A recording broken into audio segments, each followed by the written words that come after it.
నమస్కారం. City cable CPC ప్రేక్షకులకు Christmas పర్వదిన శుభాకాంక్షలు. వార్తల్లోని ముఖ్యాంశాలు. జిల్లాతో పాటు కడప నగరంలో భక్తి శ్రద్ధలతో క్రిస్మస్ వేడుకలు. చర్చిలలో ప్రార్థనల సందర్భంగా దైవ సందేశం అందించిన మత గురువులు.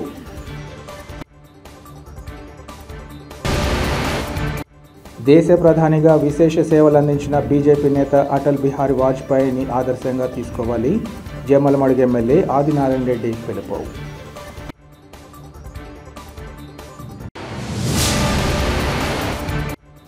క్రిస్మస్ ప్రార్థనల్లో పాల్గొనడంతో పాటు లింగాల మండలంలో రామాలయాన్ని ప్రారంభించిన మాజీ సీఎం. రెండవ రోజు కార్యక్రమాలను ముగించుకున్న వైసీపీ అధినేత.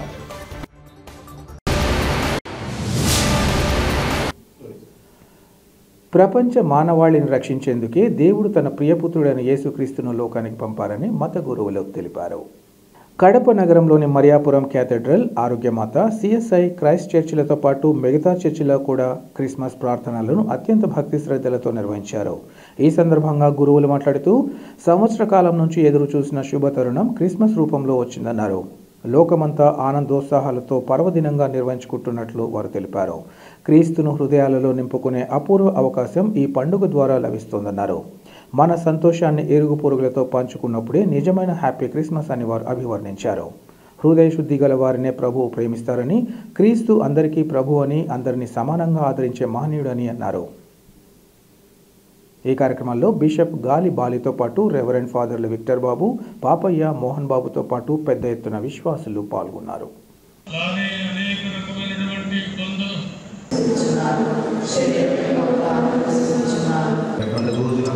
భగవంతుడు మన మధ్యకు వచ్చినందుకు ఆయన స్తుతి. అదేవిధంగా మన హృదయంలో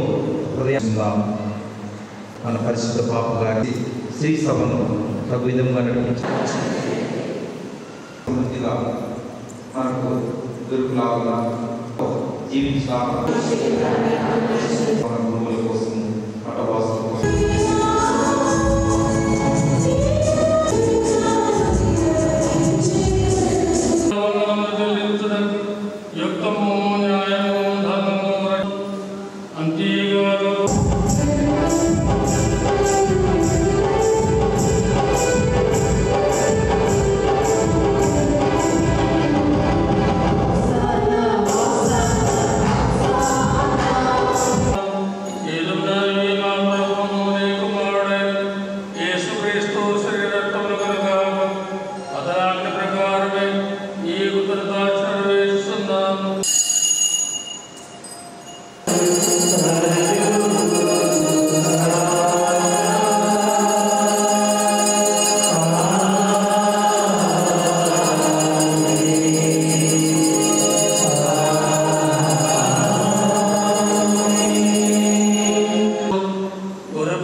పండుగ వాతావరణాన్ని దాన్ని దాచిపెడుతున్నారు కనుక మరియన్న గారిని దాని సహాయంగా కూడా ప్రత్యేకంగా అభినందిస్తున్నాం. వారితో సహకరించినటువంటి పెద్దలు అందరూ కోయర్ వారు సందర్భంలో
దేశ ప్రధానిగా విశేష సేవలు అందించిన బీజేపీ నేత అటల్ బిహారీ వాజ్పేయి మార్గాన్ని ముఖ్యంగా కూటమి నేతలు అనుసరించాల్సిన విషయాన్ని గుర్తించాలని ప్రభుత్వ విప్ జమ్మలమడుగు ఎమ్మెల్యే ఆదినారాయణ రెడ్డి పిలుపునిచ్చారు. వాజ్పేయి శత జయంతిని పురస్కరించుకుని కడప నగరం ఎన్జీఓ కాలనీలో ఏర్పాటు చేసిన విగ్రహాన్ని ఆదినారాయణ రెడ్డి ఆవిష్కరించారు. ఈ సందర్భంగా ఆయన మాట్లాడుతూ వాజ్పేయి ఆలోచన విధానాన్ని తెలియచేయాలన్న ఉద్దేశంతో కడప నగరం నడిబొడ్డున ఆయన విగ్రహాన్ని ఏర్పాటు చేయడాన్ని అభినందిస్తున్నామన్నారు.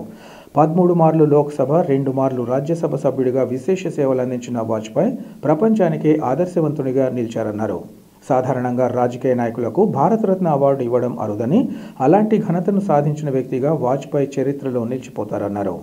కేంద్రం రాష్ట్రంలో ఎన్డీఏ కూటమి ప్రభుత్వం అధికారంలో ఉన్న తరుణంలో వాజ్పేయి విధానాలు, మోదీ ఆదర్శాలు, చంద్రబాబు ఆలోచనలతో ముందుకు సాగాలన్నారు. దేశం బాగుపడాలంటే వాజ్పేయి, మోదీ లాంటి వారి విధానాలను అనుసరించాల్సిన అవసరం ఉందని ఈ సందర్భంగా పేర్కొన్నారు. ఈ కార్యక్రమంలో బీజేపీ జిల్లా అధ్యక్షుడు వంగల శశిభూషణ్ రెడ్డి, బీజేవైఎం జిల్లా అధ్యక్షుడు బొమ్మన విజయ్, బీజేవైఎం జాతీయ నాయకులు పవన్ కుమార్, బాలకృష్ణ యాదవ్ తదితరులు పాల్గొన్నారు.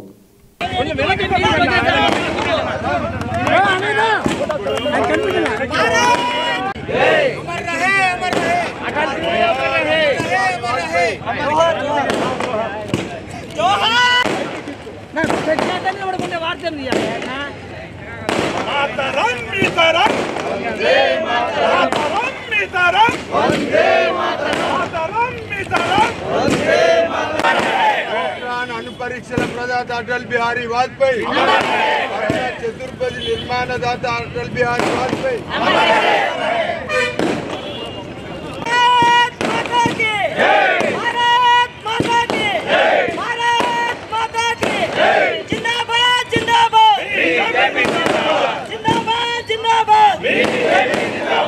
చాలా సంతోషం. వాజ్పేయి గారి యొక్క 100వ వసంత సంవత్సరం ఇప్పుడే విగ్రహ ఆవిష్కరణ జరిగింది అందరి సమక్షంలో. అది నగరం నడిబొడ్డున. కారణం ఆయన యొక్క ఆలోచన విధానం అందరికీ తెలియాలనే ఉద్దేశం. ట్రాన్స్పోర్టే కాకుండా కమ్యూనికేషన్ కూడా ఆయన యొక్క ఆలోచన. మంచి మాటకారి, కవిత్వం చెప్పగలడు, అందరినీ ఒప్పించగలడు, సాత్వికుడు. పోఖ్రాన్ సందర్భంగా ప్రపంచమే ఆశ్చర్యపోయింది. 3 సార్లు ప్రధానమంత్రి, మొత్తం 13 సార్లు పార్లమెంట్లో ఉన్నాడు, 11 సార్లు లోకసభ, 2 సార్లు రాజ్యసభ. ఏది ఆలోచన చేసినా ప్రపంచానికే గొప్ప ఆదర్శవంతుడు. అందుకే ఆయనకు భారతరత్న ఇవ్వడం కూడా జరిగింది. భారతరత్న రాజకీయ నాయకులకు ఇవ్వడం చాలా అరుదు. ఆయన ఉండగానే భారతరత్న అవార్డు వచ్చింది. కాబట్టి అటువంటి నాయకుని మనం అందరం గుర్తుపెట్టుకోవాలా. ఈరోజు మోడీ గారు కూడా ఒక వచనం చెప్పినాడు. ఆయన్ను స్ఫూర్తిగా తీసుకొని 21వ శతాబ్దంలో మనం ముందుకు పోవాలంటే అందరం ఆయన్ను ఫాలో కావాలా. ముఖ్యంగా బీజేపీ పార్టీ, ఇక్కడ ఎన్డీఏ కూటమి కూడా ఉంది. ఇక్కడ కూడా ఎన్డీఏ కూటమి కూడా వాజ్పేయి గారిని దృష్టిలో పెట్టుకొని, మోడీ గారి ఆదర్శాన్ని దృష్టిలో పెట్టుకొని, చంద్రబాబు ఆలోచన దృష్టిలో పెట్టుకొని, పవన్ కళ్యాణ్ గారి యొక్క ఆలోచన దృష్టిలో పెట్టుకొని పాలన చేయాలి. జగన్మోహన్ రెడ్డి పాలన అంతమైంది. ఏదో మళ్ళీ ఈరోజు స్టేట్మెంట్ కూడా చూసిన ఆయన మళ్ళీ నేను వస్తా అని ఆయన చెప్తానే ఉంటాడు, జనవరిలో వస్తానని. నేను మొన్న మీటింగ్లో చెప్పాను, వాజ్పేయి గారిని ఆదర్శంగా తీసుకోవాలా, జగన్మోహన్ రెడ్డి గారిని కాదు ఆదర్శంగా తీసుకోవాల్సింది. ఇష్టం వచ్చినట్టు అంగళ్ళు పెట్టి సూపర్ మార్కెట్ ఎదురుగా ఉంది మోర్ మార్కెట్ అని, అట్లా మోర్ మార్కెట్ పెట్టిన వ్యక్తి కాదు కావాల్సింది. వాజ్పేయి లాంటి వ్యక్తి కావాలా, మోడీ గారి లాంటి వ్యక్తి కావాలా. ఈ దేశం బాగుపడాలా, ఉద్యోగ ఉపాధి కల్పన జరగాల, కొత్త కొత్త ఆలోచన రావాలా. ఆయన యొక్క ఐడియాస్ ఎలా ఉండేటి అంటే పార్లమెంటే దద్దరిల్లేది. ప్రతిపక్ష నాయకునిగా ఆయన అంటే భయపడేవాళ్ళు. అటు ఇందిరాగాంధీ కానీ మరియు అంతా ఏ కాంగ్రెస్ లీడర్ కూడా ఆయన అంటే భయపడేవాడు. ఆయన జనసంఘ్ పార్టీకి అధ్యక్షుడిగా ఉన్నాడు. అంతేకాకుండా బీజేపీ పార్టీని వ్యవస్థాపకుడు కూడా, జనతా పార్టీలో విలీనం చేయడమే కాకుండా తిరిగి బీజేపీ పార్టీ స్థాపించినవాడు. అద్వానీ గారే ఆయన ఒప్పుకొని ప్రధానమంత్రిని చేసిన వ్యక్తి. కాబట్టి అటువంటి గొప్ప ఆలోచనలు మాకందరికీ రావాలని కోరుకుంటున్నాం. ఈ దేశానికి రావాలా, ఈ పార్టీకి రావాలా, ఈ పార్టీ పరిగెత్తాలా. ఇక్కడ కూడా ఎన్డీఏ కూటమి మరింత సమర్థవంతంగా పనిచేయాలి. చాలా విషయాలు ఉన్నాయి. రాజకీయంగా కంటే కూడా మేమందరం ఆయన ఆదర్శంగా తీసుకొని, మోడీ గారు కూడా ఆదర్శంగా తీసుకొని ఈరోజు కూడా ఎన్డీఏ మీటింగ్ జరుగుతాం. ఆ మీటింగ్లో కూడా వాజ్పేయి గారిని స్మరించుకుంటూ ముందుకు ఎలా పరిగెత్తాలనే ఆదర్శంగా, ఏ విధంగా మన బడ్జెట్ ఏ విధంగా ఉండాలా, జమిలీ ఎలక్షన్లు అయితే ఎలా చేయాలా, ఈ దేశాన్ని ఎలా బాగు చేయాలనే ఉద్దేశంతో జరగబోయే మీటింగ్ కూడా ఆహ్లాదకరంగా వాజ్పేయి గారిని స్మరించుకునేటట్టుగా జరగాలని కోరుకుంటున్నాం. తమ న్యాయమైన సమస్యలను గుర్తిస్తూ ప్రభుత్వం తగిన చర్యలు చేపట్టాలని పలువురు న్యాయవాదులు డిమాండ్ చేశారు. ఎన్డీపీఎస్ కోర్టును కడపలోనే ఉంచాలని, ఈగిల్ ఫాస్ట్ కోర్టు ట్రాక్ వ్యవస్థ రద్దుతో పాటు పాత పద్ధతిలోనే ఎన్డీపీఎస్ కోర్టులో నడపాలని కోరుతూ న్యాయవాదులు జిల్లా కోర్టు వద్ద రిలే దీక్షా శిబిరాన్ని కొనసాగిస్తున్నారు. ఇందులో భాగంగా ఈరోజు దీక్ష చేపట్టిన న్యాయవాది పులికుంట ప్రమోద్ కుమార్ రెడ్డి, ఉమాదేవిలు మాట్లాడుతూ న్యాయవాదులు గత 17 రోజులుగా సమస్యల పరిష్కారం కోసం దీక్షలు చేస్తున్నా ప్రభుత్వం పట్టినట్లు వ్యవహరించడం తగదన్నారు. రాయలసీమ ప్రాంతంలోని కోర్టులు ఏ జిల్లా ఉన్నవి ఆ జిల్లాల్లో కొనసాగించడం వల్ల అందరికీ ఉపయోగకరంగా ఉంటాయన్నారు. ఎన్డీపీఎస్ కోర్టులో తిరుపతిలో ఏర్పాటుతో సీమలోని మిగతా ప్రాంతాల వారు అనేక వ్యయ ప్రయాసాలు ఎదుర్కోవాల్సి వస్తుందన్నారు. ఇప్పటికైనా ప్రభుత్వం జీవో నెంబరు 145ను వెంటనే రద్దు చేయాలని డిమాండ్ చేశారు. ప్రభుత్వ వైఖరిలో మార్పు రాకపోతే జనవరి 2వ తేదీ వరకు దీక్షలు కొనసాగుతాయని, లేని పక్షంలో ఉద్యమాన్ని ఉధృతం చేసేందుకు వెనుకాడేది లేదని వారు తెలిపారు. ఈ కార్యక్రమంలో పలువురు న్యాయవాదులు పాల్గొన్నారు. ఫాస్ట్ ట్రాక్ కోర్టు విషయంలో రాష్ట్ర ప్రభుత్వం ఇచ్చినటువంటి 145 జీవోను రద్దుపరచాలని చెప్పి కడప న్యాయవాదులు చేపట్టిన దీక్షలు ఈ రోజుకు 17వ రోజుకు చేరుకున్నాయి. కానీ ఇంతవరకు రాష్ట్ర ప్రభుత్వం ఈ విషయంలో ఎలాంటి స్పందన లేకుండా వ్యవహరిస్తుంది. ఇది చాలా పొరపాటు. ఈ NDPS eagle fast track court విధానాన్ని రద్దు చేయమని ప్రజల తరపున న్యాయవాదులుగా మేము ఎందుకు డిమాండ్ చేస్తున్నామనేది స్పష్టంగా చెప్తున్నాము. రాయలసీమ వాసులకు ముఖ్యంగా ఏ జిల్లాలో ఉండే కోర్టులు ఆ జిల్లాలో కొనసాగించడం వల్ల ప్రజలకు అందుబాటులో న్యాయం లభించినట్లు ఉంటుంది. అదే కనుక తిరుపతికి ఈ కోర్టును అంతా తిరుపతికే రాయలసీమ కోర్టును కేంద్రీకృతం చేయడం వల్ల రాయలసీమ వెనుకబడిన ప్రాంత వాసులంతా కూడా చాలా ఇబ్బంది పడతారు. కర్నూలు జిల్లా కానుంచి అనంతపురం జిల్లా అయితేనేమి, చిత్తూరు కూడా ఎక్కడో తమిళనాడు బార్డర్లో ఉండే వాళ్ళందరూ కూడా తిరుపతికి పోవాల్సి వస్తుంది. మీరేమనుకుంటున్నారు అనగానప్పుడు ఇదే న్యాయవాదులకు ఏమో ఇబ్బంది అనుకుంటారు. న్యాయవాదులకు ఏమో ఇబ్బంది అండి? ఎక్కడైనా న్యాయవాది న్యాయం కోసం పోరాటం చేయాల్సిందే. కానీ ప్రజల పక్షాన మేము చేస్తున్నటువంటి ఈ విధానాన్ని రద్దు చేయాలని చెప్పి డిమాండ్ చేస్తున్నాం. అలాగే ఉత్తరాంధ్ర తీసుకోండి, విశాఖపట్నంకు ఇచ్చాపురం అక్కడంతా వచ్చి వాళ్ళు విశాఖపట్నంలో కేసులు నడుపుకోవడం వాళ్ళకి ఇబ్బంది. కాబట్టి మీరు 5 ప్రాంతాలకు చేసినటువంటి ఇది చర్య జీవో చాలా తప్పు. కాబట్టి దీన్ని రద్దు చేయాలని మేము డిమాండ్ చేస్తున్నాం. మేము రేపు నెల 2వ తేదీ వరకు ఈ దీక్షలు ఇలాగే కొనసాగించేందుకు మా కడప బార్ అసోసియేషన్ నిర్ణయం తీసుకున్నది. ఆ లోపల ప్రభుత్వం స్పందించకపోతే ఈ ఉద్యమాన్ని ఉధృత స్థాయికి తీసుకెళ్లేందుకు ప్రజా సంఘాలను కూడగట్టుకొని ఉద్యమ స్థాయికి తీసుకెళ్లాలని చెప్పేసి మా కడప బార్ అసోసియేషన్ నిర్ణయం తీసుకుంటుంది. 2వ తేదీ జరగబోయే మీటింగ్లో ఉద్యమ ఉధృతి గురించి తెలియపరుస్తామని చెబుతున్నాం. రాయలసీమకు సెంట్రలైజ్డ్ జిల్లా రాయలసీమ కడపలో పెట్టేందుకు ఇవి ఎందుకు వాళ్ళు సహకరించడం లేదు? ఎవరెవరి స్వార్థాల కోసం వాళ్ళు ఇది చేసుకుంటున్నారు. ఎంతసేపు ఉన్నా రాయలసీమ నుంచి ఎలక్ట్ అయినటువంటి ఈ ముఖ్యమంత్రులందరూ ఉత్తరాంధ్రకు వెళ్ళి ఉత్తరాంధ్రలో డెవలప్ చేసుకోవాలనే కోరుకుంటున్నారు. ఎందుకోసం రాయలసీమపై కడపపై ఇంత వివక్ష? ఇప్పుడు రెడ్ హ్యాండిల్స్ కేసులు ఈ కడపలోనే ఉన్నాయి. ఆ రెడ్ హ్యాండిల్స్ కేసులు అన్నీ తీసుకుపోయి తిరుపతికి పెట్టారు. మళ్ళీ ఇప్పుడు ఈ కోర్టును తీసుకుపోతున్నారు. ఇంకా ఈ కోర్టులు ఇక్కడి నుంచి తీసుకుపోయి అక్కడే పెట్టుకోండి. ల్యాండ్ అక్విజిషన్స్ కూడా అక్కడికే తీసుకెళ్లారు. ఇవన్నీ తీసుకెళ్లి అక్కడే పెట్టుకునేటప్పుడు ఇంకా కడప జిల్లాలో ఉండేటువంటి న్యాయవాదులు ఏం చేయాలి? అడక్క తినాలన్నా, భిక్షవాటన చేయాలన్నా? ఇక్కడి నుంచి అక్కడికి వెళ్ళాలంటే ప్రజలకు ఎంత వ్యయాసలు ఉన్నాయో. సెంట్రలైజ్డ్ చేసినటువంటి కడపను ఎందుకు ఇంత వివక్షత చూపుతున్నారు? మీకు బుద్ధి ఉందా లేదా అని అడుగుతున్నా. మీరు న్యాయబద్ధంగా ఆలోచించి మీరు న్యాయ వ్యవస్థతో ప్రజల యొక్క అభిష్టాన్ని గుర్తులో పెట్టుకొని మీరు కడప జిల్లానే కంటిన్యూ చేయండి.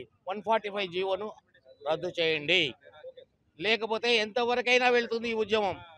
రాష్ట్ర మాజీ ముఖ్యమంత్రి వైఎస్ జగన్మోహన్ రెడ్డి జిల్లా పర్యటనలో భాగంగా 2వ రోజు పులివెందులలో కుటుంబ సభ్యులతో క్రిస్మస్ ప్రార్థనల్లో పాల్గొన్నారు. పులివెందులలోని సిఎస్ఐ చర్చిలో మాజీ సీఎం వైఎస్ జగన్, తల్లి వైఎస్ విజయమ్మ, భార్య వైఎస్ భారతిరెడ్డి ఇతర కుటుంబ సభ్యులతో కలిసి ప్రార్థనా కూటమిలో పాల్గొన్నారు. అనంతరం తల్లి వైఎస్ విజయమ్మ, దివంగత వైఎస్ జార్జిరెడ్డి సతీమణి వైఎస్ భారతమ్మలతో పాటు ఇతర కుటుంబ సభ్యులతో కలిసి క్రిస్మస్ కేక్ కట్ చేశారు. అలాగే చర్చి ఆధ్వర్యంలో రూపొందించిన నూతన సంవత్సర క్యాలెండర్లను వైఎస్ జగన్ ఆవిష్కరించారు. ఈ సందర్భంగా మాజీ సీఎం చర్చిలో ఉన్న వారందరితో పాటు రాష్ట్ర ప్రజలందరికీ క్రిస్మస్ శుభాకాంక్షలు తెలిపారు. యేసు ప్రభువు భగవంతుని దయ వల్ల రాష్ట్ర ప్రజలందరూ సుఖ సంతోషాలతో వర్ధిల్లాలని, ప్రజలందరికీ మరింత సేవ చేసే అవకాశం కల్పించాలని మనస్ఫూర్తిగా వేడుకున్నానని ఆయన తెలిపారు.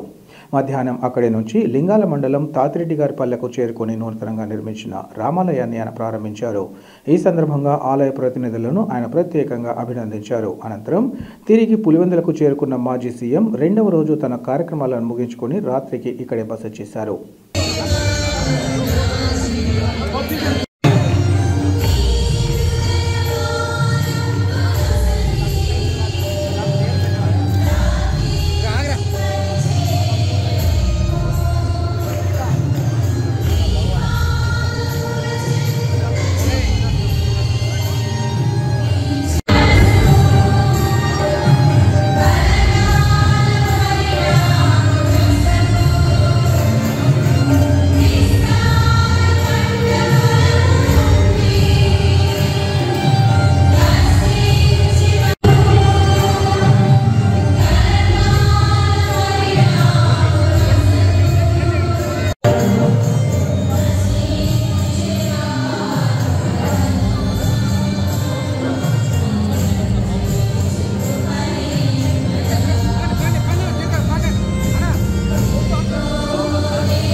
మీడియా వారు చాలా నిలబడుతున్నారు. ఇది పరిశుద్ధ ఆలయం, పరిశుద్ధ దేవుని ఆరాధించే స్థలం కనుక నిశ్శబ్దాన్ని పాటించాలి, అదేవిధంగా ప్రమాణాన్ని కూడా పాటించాలని మనం చేస్తున్నాం.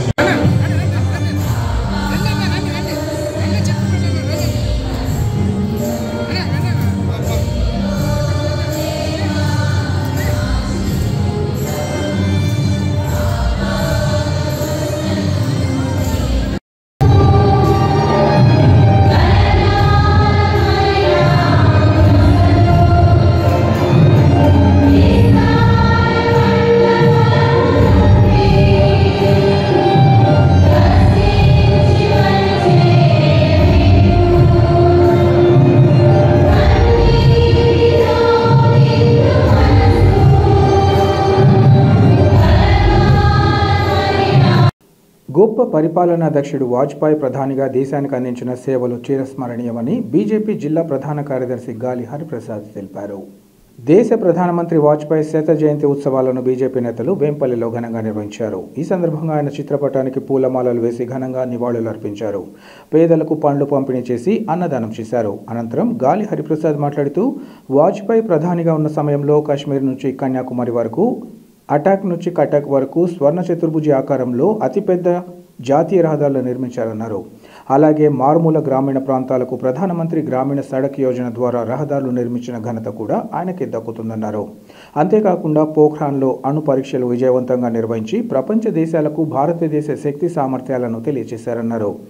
బీజేపీ మూల సిద్ధాంతమైన అంత్యోదయ స్ఫూర్తితో సమాజంలోని చిట్ట చివరి పౌరునికి అభివృద్ధి ఫలాలు అందించాలని అవినీతి రహిత పాలన అందించినట్లు ఆయన కొనియాడారు. ఈ కార్యక్రమంలో బీజేపీ నాయకులు శశికళ, తులసి, శివ, మాధవ, లోకేష్ తదితరులు పాల్గొన్నారు. మనం స్మరించుకుంటూ ఇవాళ భారత ప్రభుత్వం సుపరిపాలన దినోత్సవంగా ఈయన జయంతి కార్యక్రమాన్ని మనం నిర్వహించుకుంటున్నాం. ఈయన స్ఫూర్తితో, అంత్యోదయ స్ఫూర్తితో ఇవాళ భారతదేశ ప్రధాని శ్రీమాన్ నరేంద్ర మోదీ గారు అనేక సంక్షేమ కార్యక్రమాలను చేపడుతూ ప్రజారంజక పథకాలను ప్రవేశపెట్టి భారతదేశాన్ని విశ్వగురుగా మార్చేందుకు ఆయన చేసినటువంటి కృషి అంతరమైందని చెప్పి మనం ఈ సందర్భంగా తెలియజేసుకుంటూ మనం ఇవాళ ఆయన వాజ్పేయి గారికి మనం ఇవాళ అర్పించుకుంటున్నాం. భారత్ మాతాకి జై, భారత్ మాతాకి జై, భారత్ మాతాకి జై. వార్తలు ముగించే ముందు ముఖ్యాంశాలు మరోసారి. జిల్లాతో పాటు కడప నగరంలో భక్తి శ్రద్ధలతో క్రిస్మస్ వేడుకలు, చర్చిలలో ప్రార్థనల సందర్భంగా దైవ సందేశం అందించిన మత గురువులు.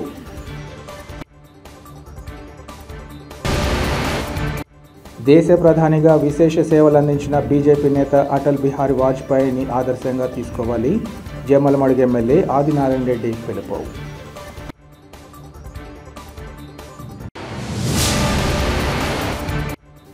క్రిస్మస్ ప్రార్థనల్లో పాల్గొనడంతో పాటు లింగాల మండలంలో రామాలయాన్ని ప్రారంభించిన మాజీ సీఎం, రెండవ రోజు కార్యక్రమాలను ముగించుకున్న వైసీపీ అధినేత.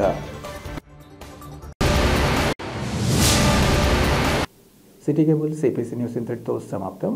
నమస్కారం.